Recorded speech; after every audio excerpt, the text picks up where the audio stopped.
આપણે છેલ્લે હોમવર્કમાં આપેલા હતા એમાંથી 40 ને 41 નંબરના ક્વેશ્ચન્સ કરાવવાના છે.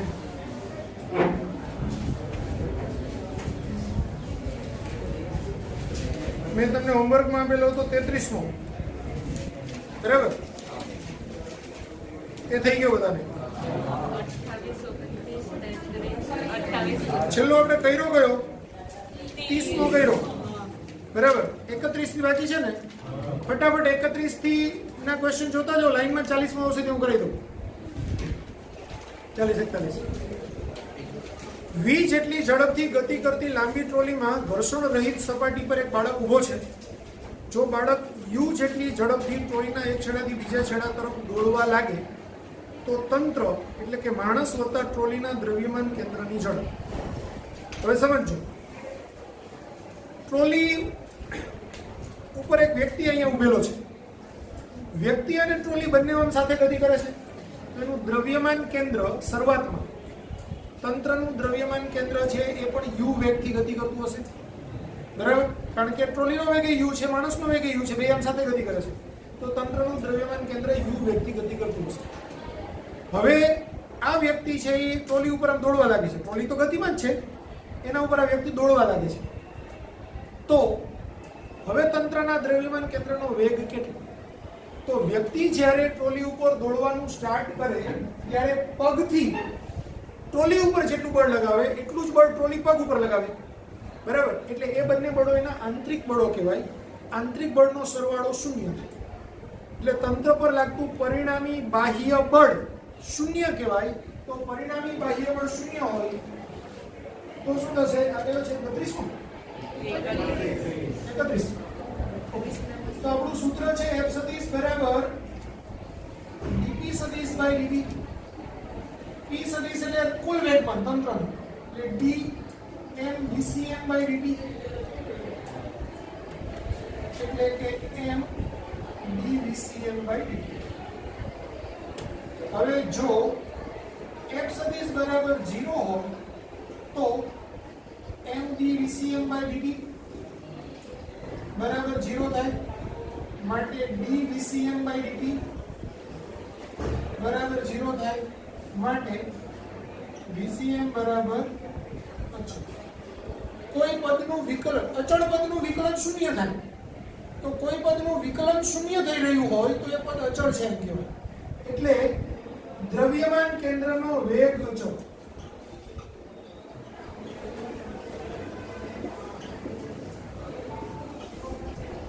તો શરૂઆતમાં દ્રવ્યમાન કેન્દ્રનો વેગ કેટલો હતો? v. તો એનો વેગ અચળ જ રહ્યો, v એ v જ રહે છે શું? તો અંતિમ સ્થિતિમાં v નો વેગ v જ રહેવાનો છે. એટલે આપણો આન્સર શું આવશે? c. v છે ને? b. બરાબર? નેક્સ્ટ.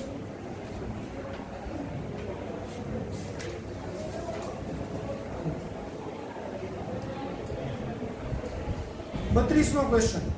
સ્થિર સ્થિતિમાં રહેલા A અને B કણો આંતરિક બળોના કારણે એકબીજા તરફ આકર્ષાય છે. જ્યારે A કણનો વેગ v અને B કણનો વેગ 2v હોય ત્યારે તંત્રના દ્રવ્યમાન કેન્દ્રનો વેગ.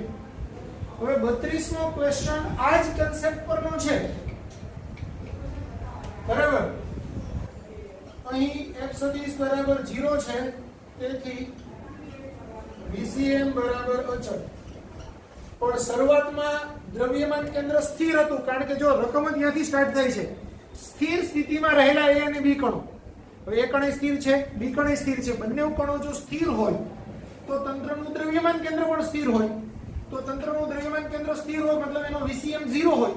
તો જો એનો VCM શરૂઆતમાં 0 હોય, હવે બે ભલે ને કણ ગતિ કરતા કરતા સામે આવે, પણ એ બંને કણો એવી રીતે જ ગતિ કરશે કે એના દ્રવ્યમાન કેન્દ્રનો સ્થાન સદિશ બદલાય નહીં. એ તો અહીંયા જ રહે.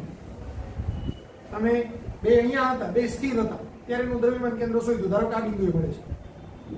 તો આ કણ એવી રીતે આમ નજીક આવશે ને આ કણ એવી રીતે જ નજીક આવશે કે જેથી પાછું અહીંયા તમે એનું દ્રવ્યમાન કેન્દ્રનું સ્થાન શોધો તો એ જ જગ્યાએ હોય.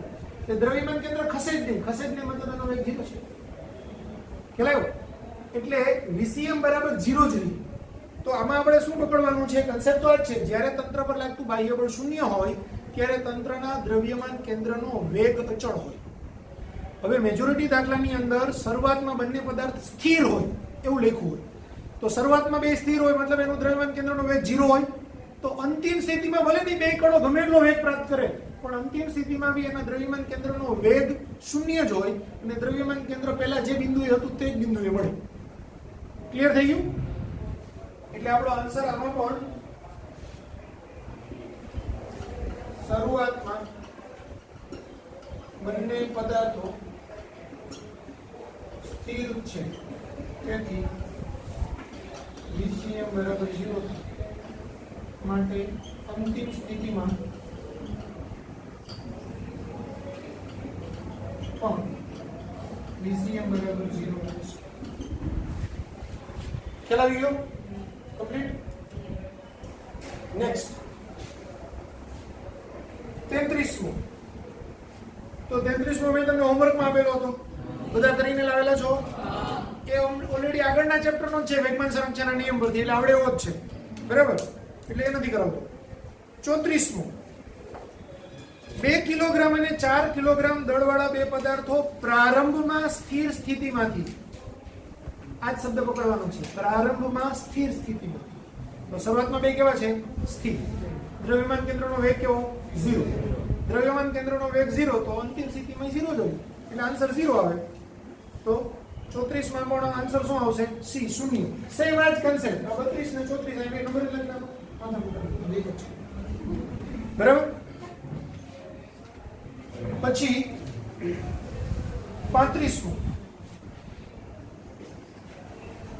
35મો ક્વેશ્ચન જુઓ. એક તંત્ર પર લાગતું બળ F આપ્યું છે, F સદિશ. આ બી એકદમ ઈઝી છે, 20, 10 ને 15 ન્યૂટન. બરાબર? અને તંત્રનું દળ આપ્યું છે M, 5 kg. શું પૂછ્યું છે? તંત્રના દ્રવ્યમાન કેન્દ્રનો પ્રવેગ એટલે ACM પૂછ્યું છે. તો આપણને ખબર છે F સદિશ બરાબર M ACM માટે ACM બરાબર F/M એટલે 20,10,15 છેદમાં 5. 5 બધાને સેપરેટલી આપો તો 20 ના છેદમાં 5 એટલે 4, 10 ના છેદમાં 5 એટલે 2, 15 ના છેદમાં 5 એટલે 3 મીટર પર સેકન્ડ સ્ક્વેર. તો એને આપણે I કેરેટ J કેરેટના સ્વરૂપમાં લખીએ તો 4I caret plus 2J caret plus 3K caret metre per second. બરાબર? આપણો આન્સર આવશે A.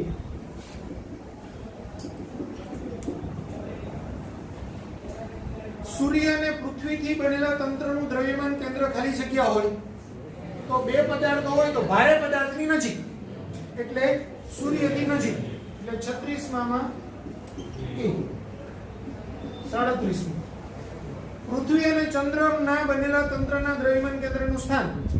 તો પૃથ્વી અને ચંદ્રમાં પૃથ્વી ભારે છે તો પૃથ્વીની નજીક. હવે પૃથ્વીની નજીક ઓપ્શન નથી. જો પૃથ્વીથી દૂર અને ચંદ્રની નજીક તો આવે નહીં. પૃથ્વી અને ચંદ્રની જોડતી રેખાને મધ્ય બિંદુ પર તો એ બી ના આવે.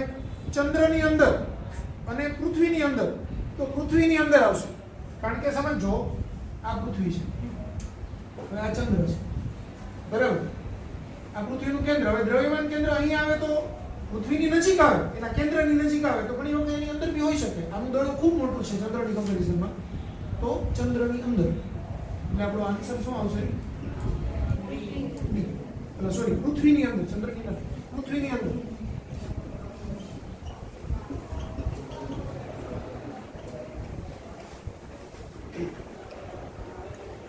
પછી સમાન દળવાળા કોઈ એક તંત્રના બે કણો, આ 38માં હોમવર્કમાં આવ્યું તો એ સીધું છે ACM નું સૂત્રમાં કિંમત મૂકવાની છે, બરાબર? એકનો પ્રવેગ 0 છે, બીજાનો A છે, એના દળ સરખા છે એટલે A/2 આવી જશે. 39મો બી હોમવર્કમાં આપેલો, બરાબર? 39માં 1/1 છે ને, ત્યાં 1.1 છે, 1.1 લેવાનું છે, બરાબર? આવડો બધાને 39 કરાઈ દઉં? 39 ચાલો જોઈએ.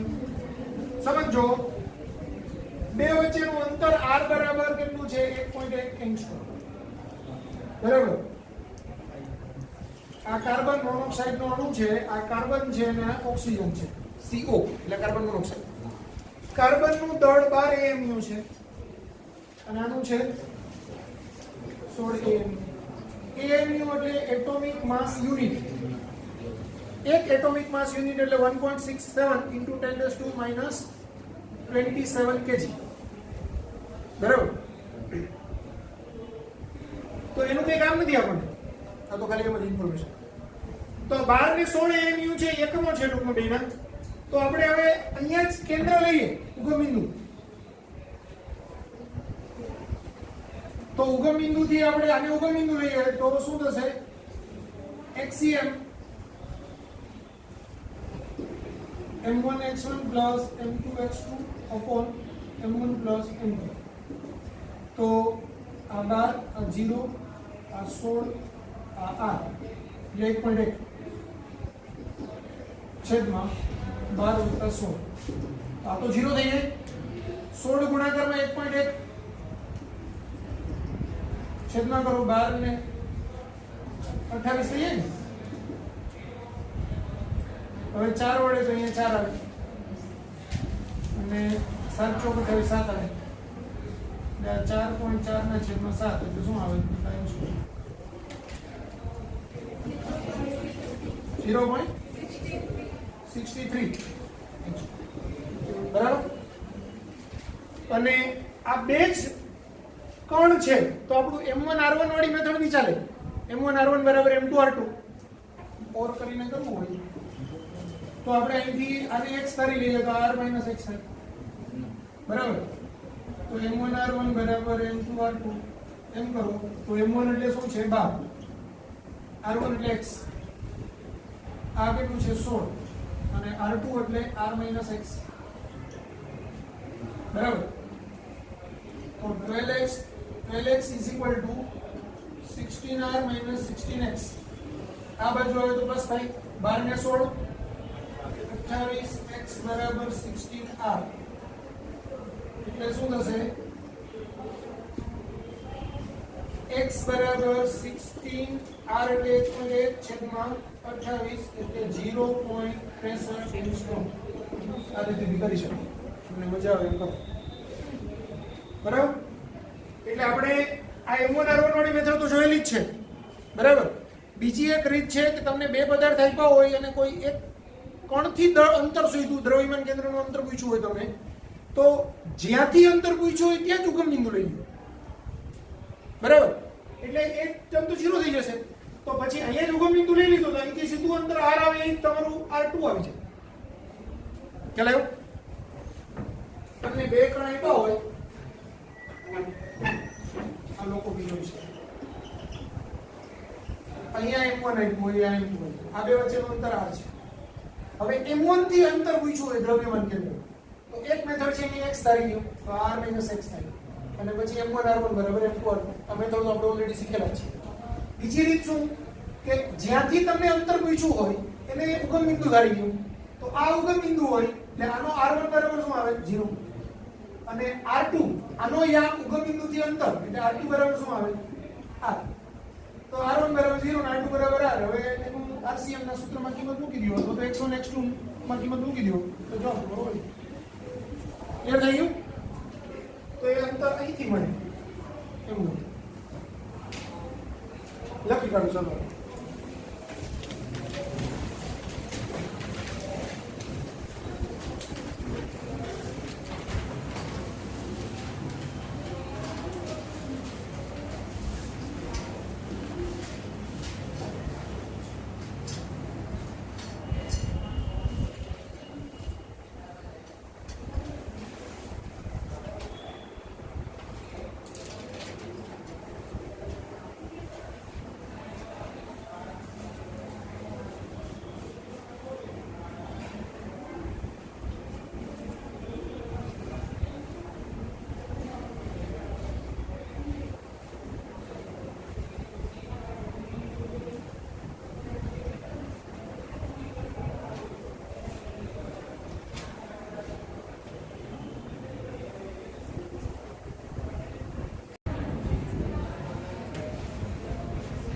ચાલો જુઓ હવે નેક્સ્ટ ક્વેશ્ચન.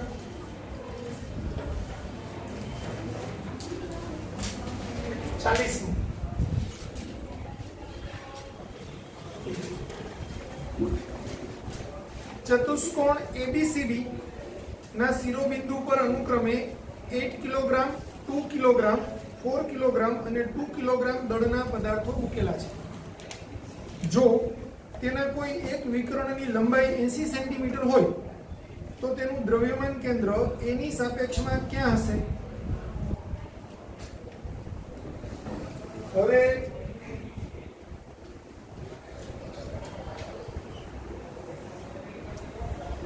આ ટૂંકમાં તમને છે ને ચોરસ આપ્યો છે એમ કહેવાય. એટલે ચતુષ્કોણ એબીસીડી લખ્યું ને એની જગ્યાએ ચોરસ એબીસીડી ઉપર ચોરસ શબ્દ કરી દો. કારણ કે ચતુષ્કોણ લખ્યું હોય તો સંકેતમાં તો લંબચોરસ ની એમ જ લખે. બરાબર? એટલે ચોરસ છે. ચોરસ એબીસીડી ઉપર ચોરસ શબ્દ લખી દો.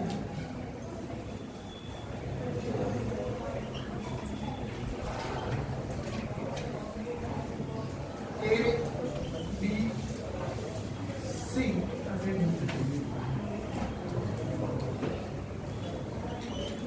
8 kg, 2 kg, C, 4 kg, અને D, 2 kg. તેના પદાર્થો મૂકેલા છે. જો તેના કોઈ એક વિકર્ણની લંબાઈ 80 સેન્ટીમીટર હોય તો તેનું દ્રવ્યમાન કેન્દ્ર એની સાપેક્ષમાં ક્યાં હશે? એટલે તમને એ થી અંતર આપેલું છે.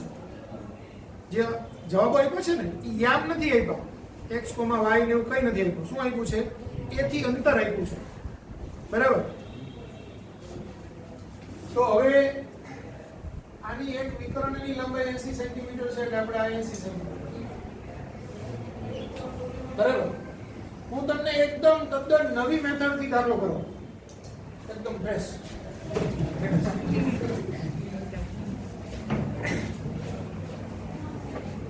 મારે દ્રવ્યમાન કેન્દ્ર શોધવાનું ક્યાં છે? તો કે એ થી અંતર શોધવાનું છે. હું એમ વિચારું કે આ 2 કિલોગ્રામ છે, આ 2 કિલોગ્રામ છે. આ 2 કિલોગ્રામના બે પદાર્થો છે એનું દ્રવ્યમાન કેન્દ્ર ક્યાં આવે? એના સેન્ટરમાં આવે કે? એટલે આનું દ્રવ્યમાન કેન્દ્ર હું એના સેન્ટરમાં લઈ લઉં તો કઈ વાંધો? આ 2 કિલોગ્રામના બે પદાર્થ અહીંયા છે જ નહીં. હવે ક્યાં છે? 4 કિલોગ્રામનો એક જ પદાર્થ છે, અહીંયા છે.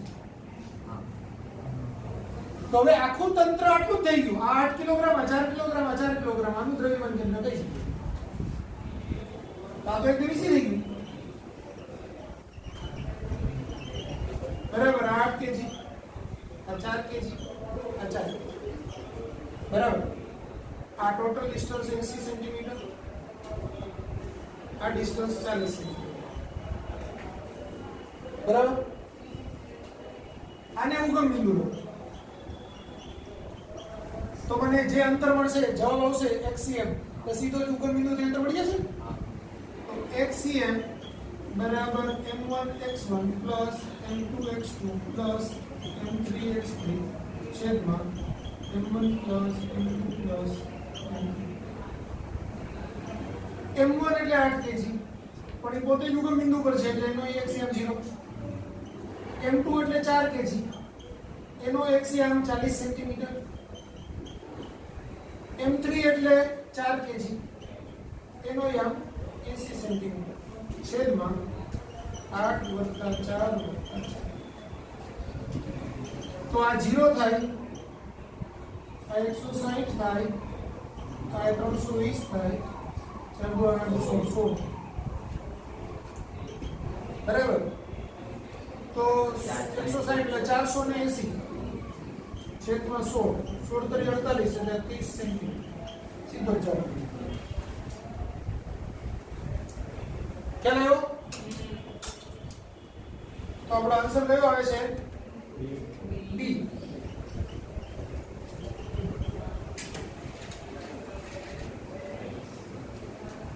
સૌથી શોર્ટકટ મેથડ, એકદમ ઈઝી. લાંબી મેથડ થી જવું હોય એમાં જે આપ્યું છે તે, તો એને આમ સમજી શકાય. આવી એક વખત ખાલી કન્સેપ્ટ માટે O. હવે હું એમ ધારી લઉં કે આ x છે, આ અંતર dx છે, કારણ કે ચોરસ છે ને, બરાબર? તો આના યામ શું થાય? 0,0. આના યામ શું થાય? x, 0. આના યામ શું થાય? x, x. આના યામ શું થાય? 0,x. બરાબર? x કેવી રીતે શોધીશ? તો આ કર્ણ 80 છે, આ x છે, તો આ કરી શકો ને 80 નો વર્ગ બરાબર x નો વર્ગ વત્તા x નો વર્ગ, એટલે 80 નો સ્ક્વેર બરાબર 2x સ્ક્વેર, એટલે 80 બરાબર √2x, x બરાબર 80/2. બરાબર? હવે RCM શું થાય? સૂત્ર નથી લખતો, ડાયરેક્ટ બધું. m1 એટલે 8 kg, m1 r1 સદિશ એટલે 8 kg અને r1 સદિશ એટલે 0,0 વત્તા m2 r2 એટલે 2 kg x, 0 વત્તા m3 r3 એટલે 4 kg x, x વત્તા m4 r4 એટલે 2 kg 0,x છેદમાં 8 + 2 + 4 + 2. બરાબર? તો આ 8 અંદર ગુણે 0,0 પ્લસ આ 2x, 0 પ્લસ આ 4x, 4x પ્લસ 0,2x છેદમાં 10 ને 16. બરાબર? હવે આ સરવાળો કરી દઈએ તો 0 વત્તા 2x વત્તા 4x એટલે 6x એનું 0 છે, અને 0 + 0 + 4x + 2x એટલે આ 6x એના છેદમાં 16 એટલે 6 ના છેદમાં 16 એટલે 3 ના છેદમાં 8. 3/8x, 3/8x એટલે 3/8 x ની કિંમત 80/√2 3/8 80/√2. તો આ 8 કેન્સલ થાય એટલે 30 ના છેદમાં √2, 30 ના છેદમાં √2. બરાબર? હવે 30 ના છેદમાં √2, 30 ના છેદમાં √2 એ દ્રવ્યમાન કેન્દ્રના યામ આવ્યા કહેવાય. યામ આવ્યા કહેવાય એનો મતલબ એવો થાય કે ધારો કે આ આપણું દ્રવ્યમાન કેન્દ્ર અહીંયા ક્યાંક છે, અહીંયા ક્યાંક છે, તો આ અંતર ને આ અંતર સરખું હોય ને, બરાબર? અને આપણે r ગણીએ, આ દ્રવ્યમાન કેન્દ્રના યામ r, r છે તો વિચારી લો. બરાબર? તો આ અંતર છે એ કેવી રીતે શોધાય? x યામનો વર્ગ વત્તા y યામનો વર્ગ એનો અંડર રૂટ, તો x ને y ગણવાના, x માં પાછા કરી દઈશું, આને આપણે x તરીકે લઈશું, r ગણો તો r દઈશું. બરાબર? તો આનો વર્ગ વત્તા આનો વર્ગ એટલે એનું વર્ગમૂળ એ તો r મળે કે નહીં? અહીંથી અંતર, કારણ કે મને આ બિંદુ છે એ r, r એ મેં શોધેલું છે. બરાબર? તો 8 kg ની અંતર 1 kg દોડથી અંતર r ડેશ બરાબર √r² + r², r તો 30/√2 એનો સ્ક્વેર પ્લસ 30/√2 એનો સ્ક્વેર એટલે 900/2 વત્તા 900/2 નું અંડર એટલે 1800/2 એટલે 900 નું વર્ગમૂળ 30 સેન્ટીમીટર. ખ્યાલ આવ્યો? તો આ રીતે બી તમે 30 સેન્ટીમીટર જવાબ લાવી શકો. એમની મેથડ રાઈટ જ છે, કોઈ પ્રોબ્લેમ નથી. RCM આખું ન લેવું હોય તમારે અને XCM લખી શોધો, YCM લખી શોધો, એ બે 30 આવે પછી તમે વર્ગમૂળ લઈ શોધો તો એ પણ ચાલે. પણ સૌથી ઈઝી મેથડ તો આ જ પડે. ખ્યાલ આવ્યો? એટલે તમારે નીટની અંદર બધા જ દાખલાઓ છે એ એક્ઝેક્ટ મેથડ થી જ તમે જાઓ, જે કન્વેન્શનલ મેથડ હોય, ડે ટુ ડે લાઈફમાં વપરાતી હોય એ મેથડ થી જ કરો. તો ઘણા બધા દાખલાઓ એવા હોય કે તમે મેથડ વાઇઝ કરવા જાઓ ને તો દાખલો આરામથી 5-6 મિનિટ પૂરો થાય, લાંબો. પણ એને જરાક હટકે થિંકિંગ કરો, લોજિકલ, તો એ 20 સેકન્ડમાં જવાબ આવી જાય. બરાબર? એવા તો કેટલાય ક્વેશ્ચન આવશે કે જે મેથડ વાઇઝ કરવા જશો તો અડધું બોર્ડ પોણું બોર્ડ ભરાઈ જશે, પણ લોજિક થી સોલ્વ કરશો તો કદાચ પેન જ નહીં ચલાવી પડે, સીધું જ ઓન ધી સ્પોટ એમનું જવાબ આવશે. બરાબર? ઘણા દાખલાઓની અંદર તમે ચાર જવાબને જુઓ ને અને લોજિકથી વિચારો ને કન્ફર્મ જ થઈ જાય આ જ આન્સર આવશે, એના સિવાય કોઈ નહીં આવે. બરાબર? તો એવા તમે જે 45 માંથી 10-15 ક્વેશ્ચનને ફાસ્ટ સોલ્વ કરી નાખો તો પછી જેમાં ખરેખર લાંબો ટાઈમ જોઈએ જ એના માટે તમને ટાઈમ મળે. 45 ક્વેશ્ચન જો તમે પૂરેપૂરી મેથડથી સોલ્વ કરવા જાઓ તો તમારું પેપર પૂરું થાય.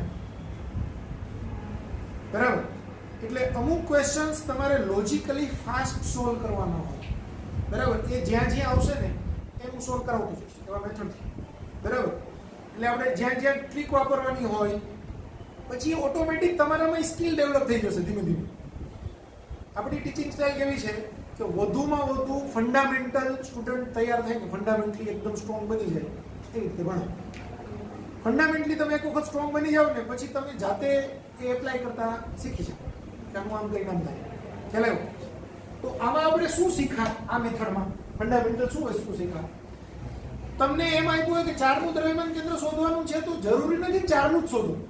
પેલા કોઈ 2 નું છે એક કરી નાખો, ઈઝી હોય એને એક કરી નાખો, હવે 3 નું શોધી લો. ચાલે એવું એવી રીતે કરી શકે. હવે સપોઝ હું તમને એમ કહું હજી અહીંયા 1 કિલોગ્રામ આપી દીધા, એક આકૃતિ ડ્રો કરી લો તો અહીંયા 2 kg, અહીંયા 2 kg, અહીંયા 1 kg, 1 kg, 1 kg, 1 kg, આ 4 kg અને 8 kg. હવે એનું દ્રવ્યમાન કેન્દ્ર શોધવાનું. શું કરવાનું? કઈ કરવાનું? આ ચારેય ને અહીંયા જ મૂકી દેવાનું અને આ બે ને અહીંયા જ મૂકી દેવાનું એટલે ટોટલ 8 kg અહીંયા આવી જાય. હવે 8 ને 4 છે. ક્લિયર થઈ ગયું? લખી કાઢો.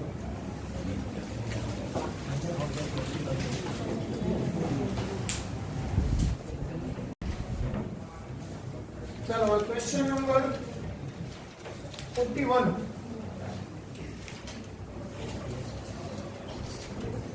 બરાબર?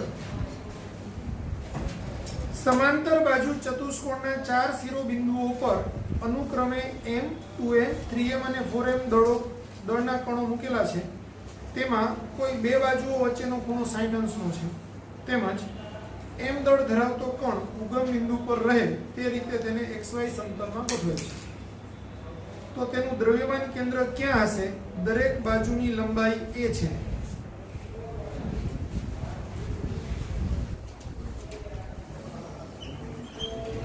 આ એક અક્ષ આવા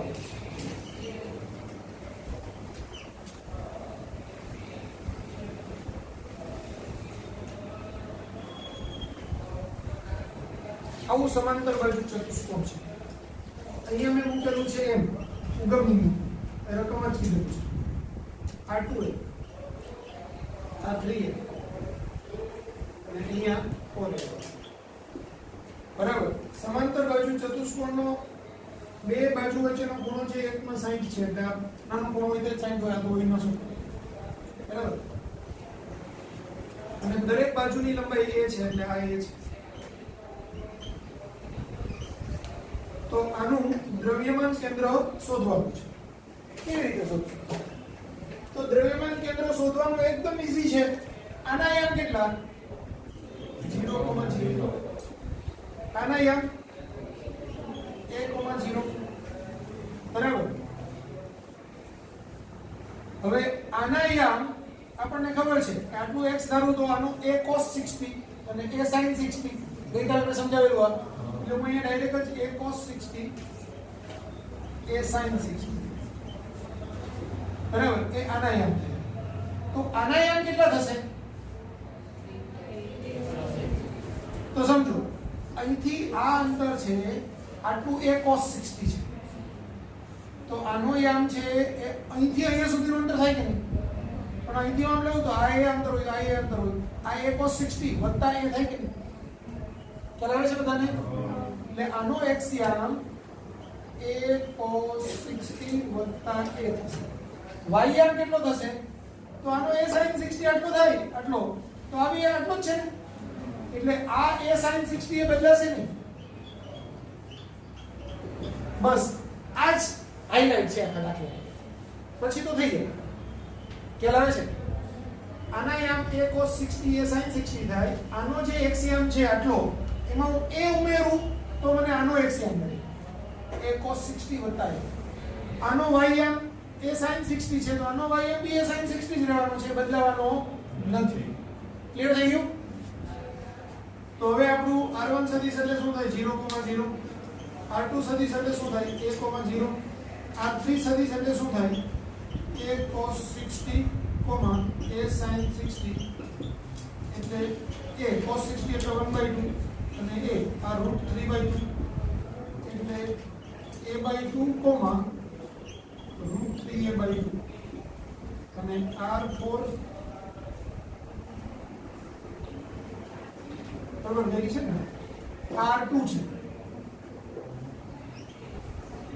r4 છે. તો ચોથો પણ લઈ લો તમે. 1 2 3 4 r4 છે. તો r2 આ થશે r3 બરાબર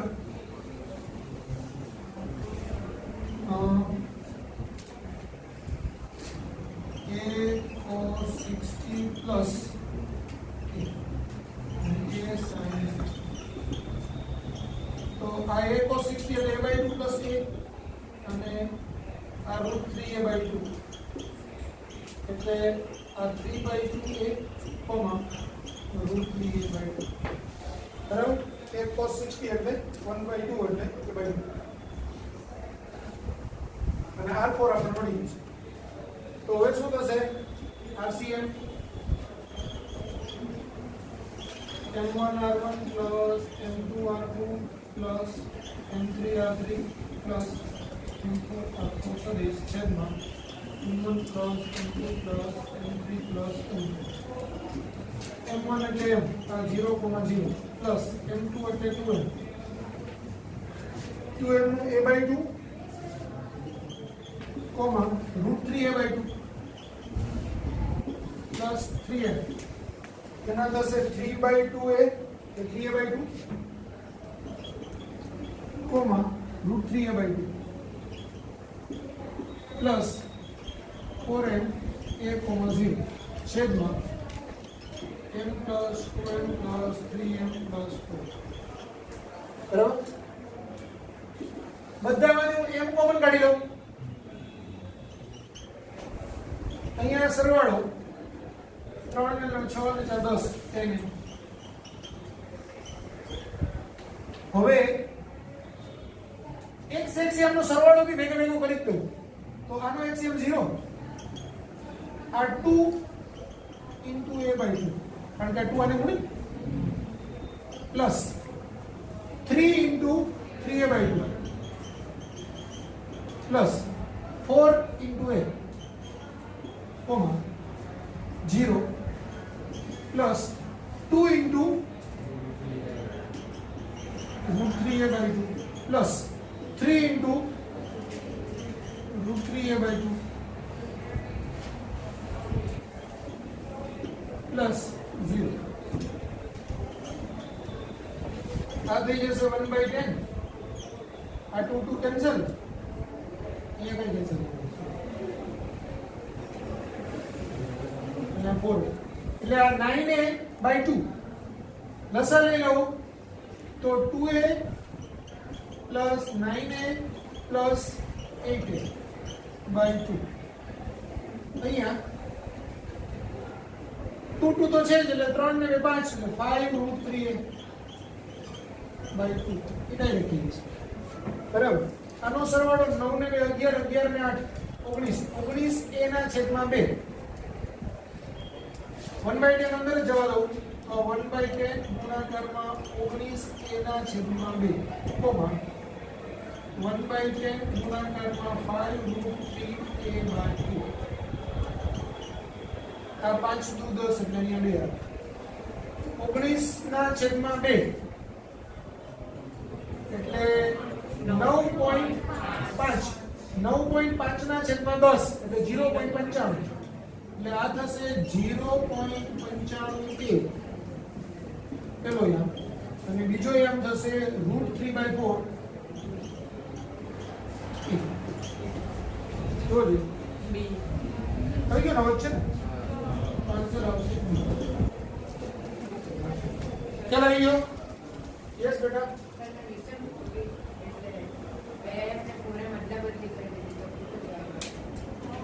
હા હવે શક્ય છે આવું તમે આમથી આમ નથી ગોઠવું એની જગ્યાએ આમથી આમ ગોઠવું m2 m3 m4 બરાબર તો તમારો જવાબ 4 ઓપ્શનમાં છે એવો નહીં હોય બરાબર 4 ઓપ્શનમાં છે એવો જવાબ ન આવ્યો મતલબ એવું વિચારવાનું કે આપણે મૂકેલા દળ છે એ ખોટી રીતે મૂકેલા છે એટલે હવે આમ ન મૂકો તો હવે આમથી મૂકો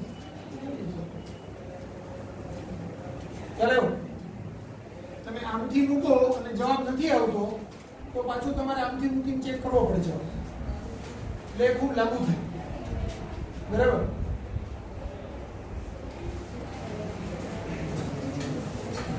એટલે આવો પ્રશ્ન છે લાંબો પૂછાય તો કાં તમને જવાબ યાદ હોય તો વાંધો ન આવે